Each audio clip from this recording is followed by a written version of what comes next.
All right, how's everybody going? We're back at the shop. Still waiting on to get material to build the jib crane, so I thought we'd throw some of the taper attachment parts into the parts washer and start to get it soaking. I threw the biggest part in there last night, and we're gonna grab it out and take a look and see what it looks like. The biggest cast iron part of it anyway. We'll take all the little pieces and we'll go ahead and clean them up, wire brush them, Scotch Brite them.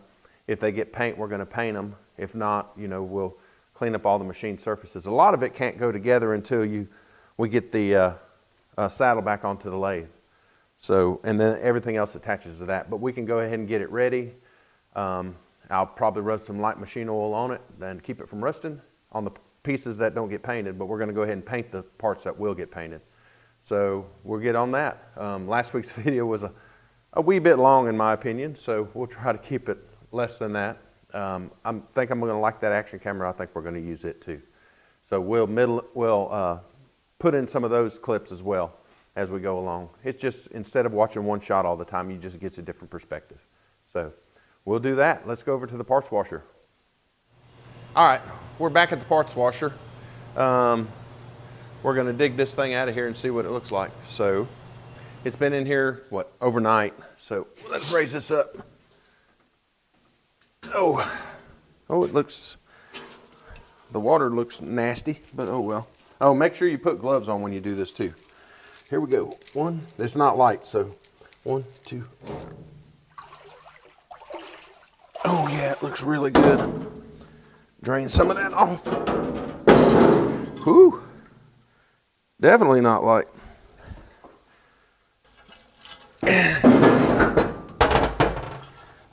But it looks really, really good. I tell you what. Anybody that needs a parts washer or has questions about using Purple Power in it, you know, this ought to be testimony. It really takes the grease off because these things were nasty. So, let's take this chain off. Let me take this chain off and then I'll bring you back. Well, it looks really good. Let me give me a pair of glasses. I'll be right back. All right, make sure I had the safety glasses on. Wow, look at that. I mean, it just eats that stuff right off of there. So here we go again with our bucket of hot water, and we're just gonna rinse this without trying to get it everywhere.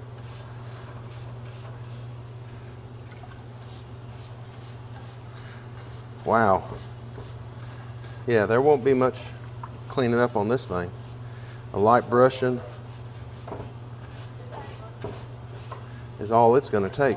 So let me brush this down, and we're gonna rinse it down. Wow. Look at that. I don't know if you can see that paint right there. It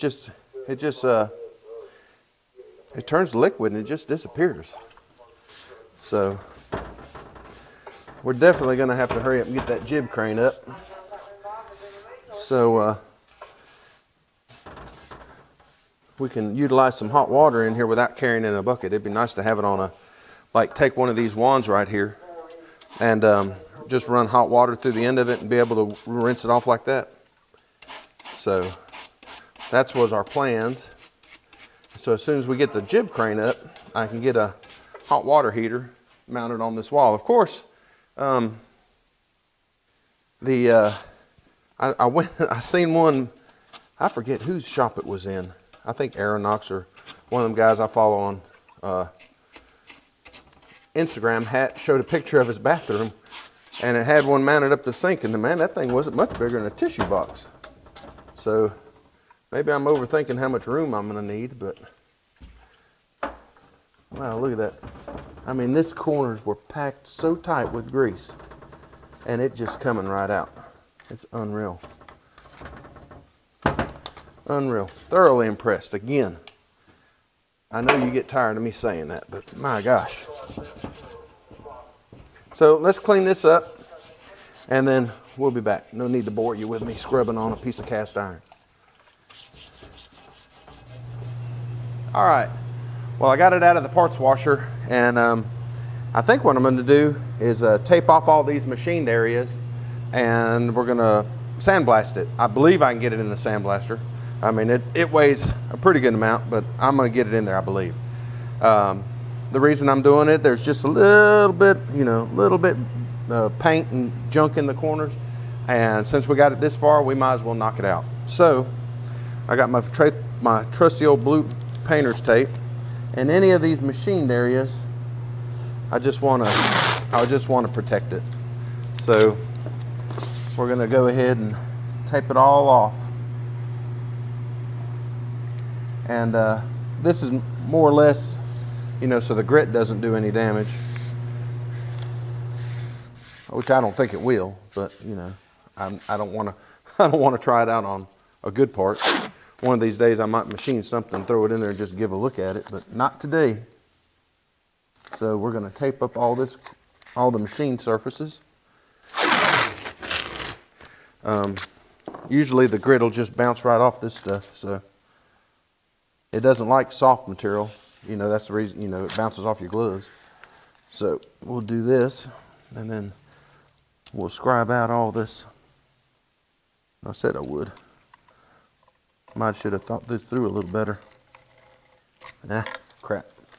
Let's take that tape around. That's what I didn't want to do, is peeling up a whole bunch of little pieces. So this stuff's inexpensive, so we'll just get another piece. Pay attention more to what I'm doing here. I wanted it right on the edge. I might have to break out the good reading glasses. For all you youngsters that have good eyesight, man, go to the doctor every year and get your stuff checked out.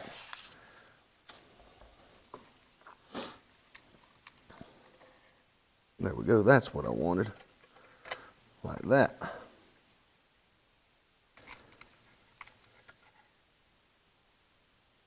There's not much in there, but figured while we're taping, let's tape it all up.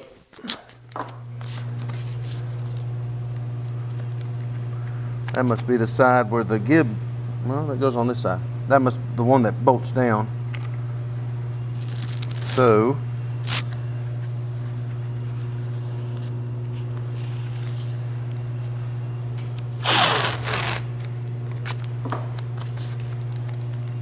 and if the paint lasts, well, then by God, we'll leave it on there and paint. Now, I'm not going to show all this. So, anyway, I'm going to finish taping all this up, and then we'll bring you back. Whew. Just got done sandblasting this big old beast. Now you know why I want one that raises up this way, or at least this lid comes off. The crane will be able to lower that thing right in here. So, future project, but it looks really good. So the painter's tape did its job. It looks really good. So I believe we're going to blow it off, rinse it off, and then we're going to go ahead and start painting it. That way the thing won't rust up on me. You know how cast iron gets. So that's our plans right now. So I'm going to move it to the other side of the table, and I'm going to paint it up. And I'm not going to bore you with that, so you get the point of what I'm trying to do here. So I'll bring you back when the final thing is done, though. I'll let you look at it all shine or all painted up pretty. So we'll be back. All right. So what the heck? We'll go ahead and start painting this thing. The tape held up pretty well, considering it was blasted by, you know, beads of garnet, but we're going to leave it on here and paint it anyway. There's not really that much important stuff that doesn't going to matter if it gets paint on it. What you call it? Oh, I'm going to have to India stone and clean all that stuff anyway while we put it together. So we'll do that. I have to paint the bottom side of that, but you know, there's one place on here that's going to be painted, and I didn't want to set it up, so I just went back to the wood shop and I got a piece of 2x8 and whacked it off. And so we'll paint this side, flip it over, set it on this board, and then we'll paint the other side. So let's get to it. The more I get more of this stuff done, you know, it looks really good. I'm really pleased with the color. I know it even still looks purple-ish in the video, and it doesn't matter which camera I use, they both kind of look like that. So, and I was going to put bolts, just some old bolts in these threads to keep it from getting paint in it, but I'm going to chase all that anyway, so with a tap, so I don't think it matters much. But if it, we'll learn on this one. If it makes a difference, then we won't do it on the next one. I reckon I could have went by and smoothed all the casting up and all that, but I think that's part of the character of these old machines. The grind marks, the dude that made this thing, I don't want to go messing with that. So I think I'm just going to paint it the way it is. I don't even know if you're going to see this side. Oh yeah, this is the side you'll see. But it gets covered up, the taper attachment runs this way and this way. So there's a bunch of pieces that aren't going to be painted that goes right above this. So we'll go ahead and put a first light coat on it, and then we'll come back tomorrow and put the second coat on it. I've been trying to get 2 coats on everything. And 3 coats if it looks terrible. So far, two's been doing really, really good.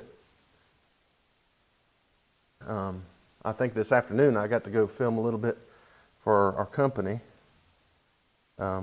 Every year we do a commemorative truck for helping veterans, and this year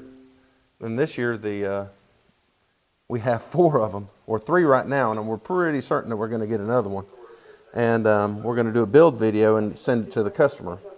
And it's so hard to get stuff filmed up in a quiet atmosphere, so I think I'm going to run up there today. It's Sunday, so there shouldn't be anybody there. There'll be a few people working, but not many. And I'm going to knock that out pretty quick and try to get it edited. That's a build video that I filmed over 3 or 4 days. And it's a bunch of still, so it's a time-lapse still thing. You can't film, you're trying to make a 4 or 5 minute video with, what did I have, 30 hours of footage or something like that. It's kind of crazy. It's one of the harder videos I've ever tried to edit, so it's getting there. But that one doesn't, it's not like working in my shop, that's for sure. So, but it should be good. Anyway, we're going to present it to the customer.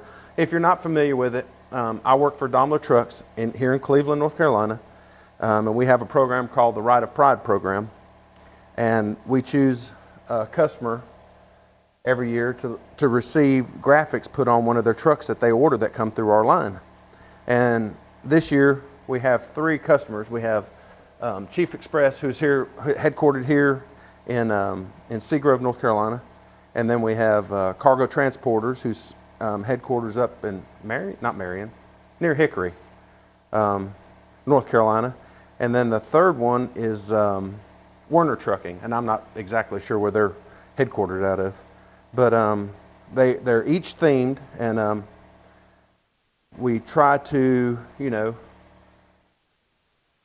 commemorate or remember the heroes that made this country what it is. So, and we build them.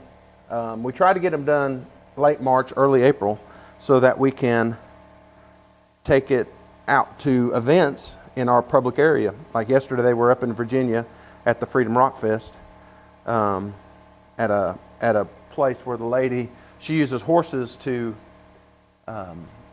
help veterans with PTSD and stuff like that. So it's a really, really good cause. So I think, let's see, where else has it been?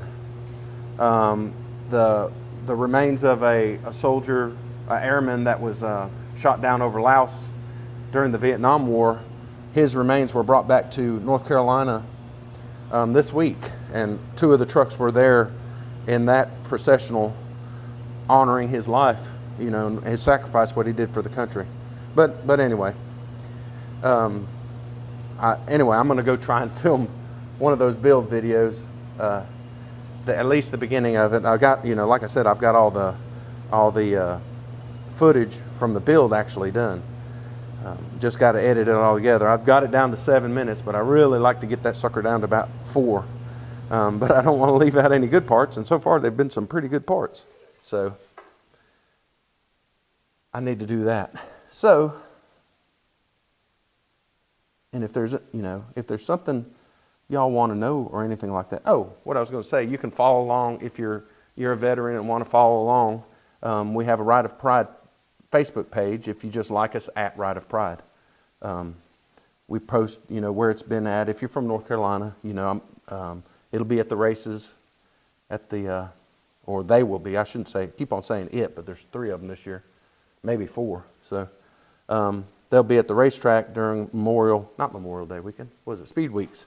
They all go up to the Rolling Thunders rally in Washington over the Memorial Day weekend. Our plant manager and our Rider Pride community manager both have their CDLs, and they drive it. They participate in that parade, or I shouldn't say parade, it's really a protest, but they participate in that, and you know, it's a good thing. So, you know, we don't enjoy the freedoms we have without their sacrifices. So, anyway.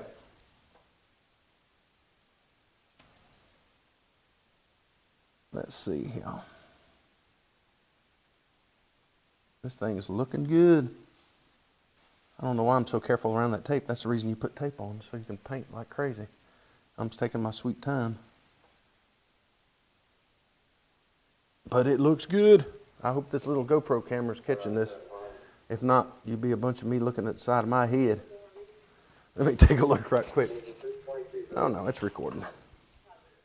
So, like I said, I'm probably, you know, I'll paint all this stuff, and then the machine surface and all that, I'm going to clean them up and, like that one right there. That was or one of the, I don't know what you call that thing. I'm going to say way for lack of a better word, where the compound the cross slide mounts and comes back onto the taper attachment.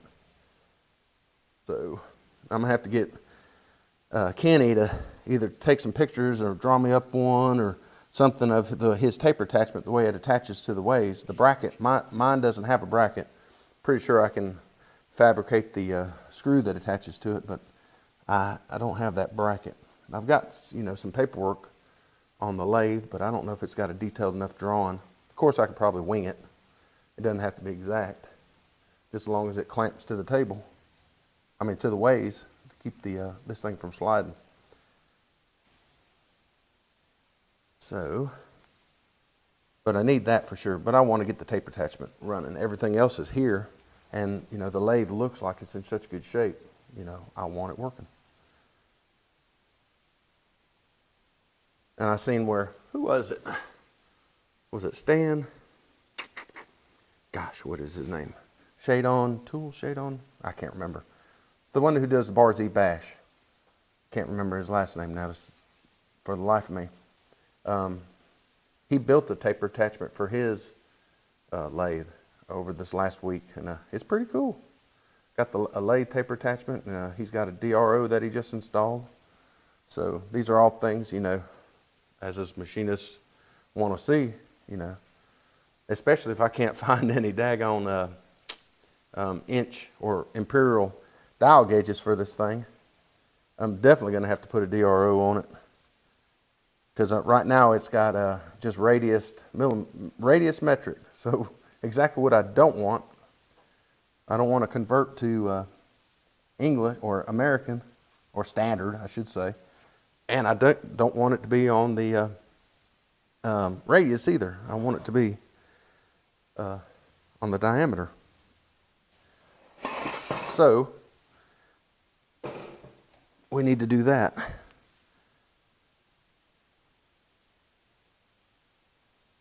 But it's getting there.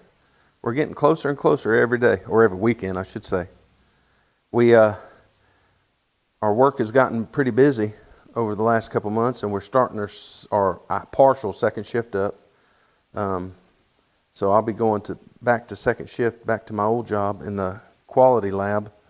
It's a metrology lab. We do a bunch of vendor-related quality problems, and we verify procedures and torques and drawings, and you know, make sure anything incoming is built correctly. Our inspectors do everything outgoing, but there's a group of us that do all the incoming stuff, and I'm part of that group. So when we're busy anyway,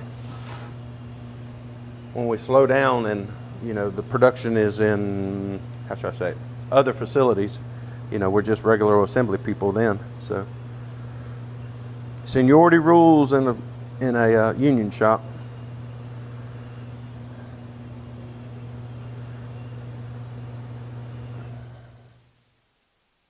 So, but anyway, I digress again. See, this is what happens when you're just talking for a video while you're doing painting. I need to do this live. That way people can, that are watching, can ask questions, or we can chat and stuff like that. That'd be cool. Might have to do that one time. I'm getting my house is, you know, a couple hundred feet away from the shop, and I have good internet there, but I don't have decent internet out here, enough to do a live stream anyway. And instead of doing the Sunday night videos that I've been doing, where we're doing, you know, just CAD stuff and all that, I'd really like to do it out here. Then we can just, you know, hang out, talk, chat, blah, blah, whatever. All right, so that side looks like it's done. Now I need to flip this over without getting too nasty. Did I leave a place unpainted? Heck no. That's how it goes. So let's flip this sucker up.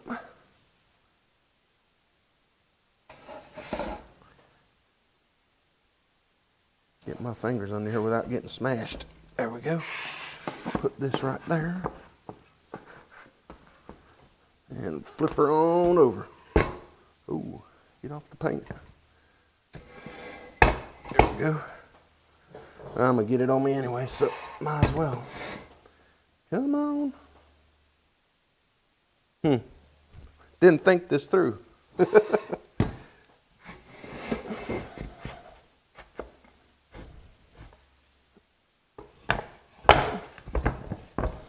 There we go. All right, look at there. Ain't that the way it goes? Have to go dip my hands into the parts washer. All right, continuing on with this side. Anyway, you get the gist of this. We're going to paint. I'll bring you back when we're done with this. So that's got it. We've got our first coat of paint totally on here. So, with that, I think we're going to end it. Go enjoy the rest of my Sunday, I reckon. So, we're just going to keep on with the taper attachment now. We'll get the parts that need to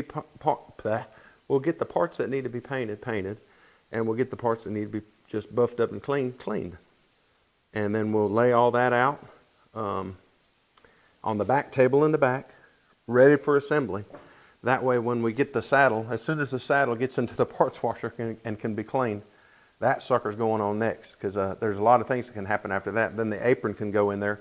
We'll get the apron cleaned up and see if anything needs to be done. I think that's probably where the worst part of the, I don't want to say disassembly is going to be. It's either going to be there or in the gearbox, one of the two.